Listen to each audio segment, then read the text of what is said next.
Assalamualaikum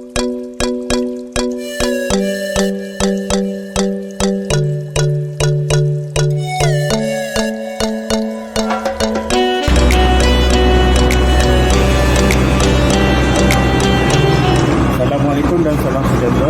Saya Muhammad Fadullah bin Al-Salih dari Pertugas Tersebut. Apa yang saya dapat pada program transformasi Minda pada kali ini ialah saya dapat meningkatkan prestasi kerja saya supaya menjadi lebih berdisiplin dan berintegriti. Assalamualaikum. Program ini telah memberikan saya ilmu tentang peraturan-peraturan sebagai seorang penjawat awam yang perlu kita ikuti dan juga kesannya jika kita melanggar peraturan tersebut. Sepanjang saya menghadiri program transformasi Minda ini, saya mendapati Akta Keselamatan dan Kesihatan Pekerjaan 1994 iaitu Akta 514 perlu dilaksanakan di HPKK adalah bagi memastikan keselamatan, kesihatan dan kebajikan penjawat awam yang terlibat terjamin. Selain itu, ia mewujudkan satu sistem undang-undang berdasarkan kepada peraturan dan tata amalan industri. Assalamualaikum, saya Nurisa Binti Osman daripada Kumpulan 10.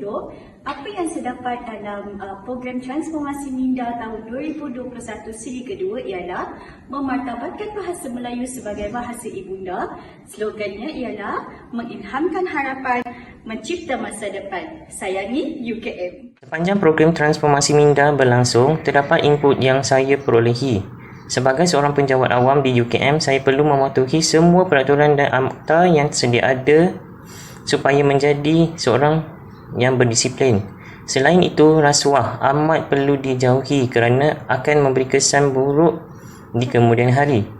Program transformasi Minda ini amat baik bagi penjawat awam untuk membuka minda masing-masing dalam urusan kerja dengan mengamalkan amalan budaya kelas pertama. Assalamualaikum, saya Syazrina binti Muhammad. Apa yang saya dapat pelajari daripada program transformasi Minda tahun ini adalah dapat memahami dan mengetahui lebih mendalam lagi berkaitan dengan sejarah UKM, HCTM dan HPKK. Selain itu juga dapat memupuk dan mengukuhkan semangat menghargai dan menyayangi antara kalangan warga UKM. Dan selamat sejahtera, saya Muhammad Ashraf bin Baharudin daripada Kumpulan 10. Input yang saya dapat melalui program transformasi Minda sesi kedua ini ialah semangat kerjasama antara kami. Walaupun kami dari jabatan yang berbeza dan jawatan yang berbeza, tapi melalui program inilah kami dapat kenal antara satu sama lain. Terima kasih. Assalamualaikum warahmatullahi taala wabarakatuh.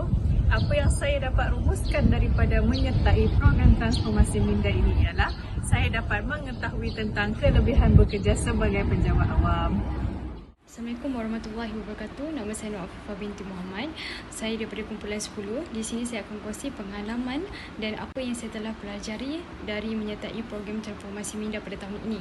Saya daripada ilmu pengetahuan. Actually, saya adalah seorang yang kurang berkeyakinan diri dari segi melontarkan atau menyuarakan sesuatu pendapat ataupun pandangan.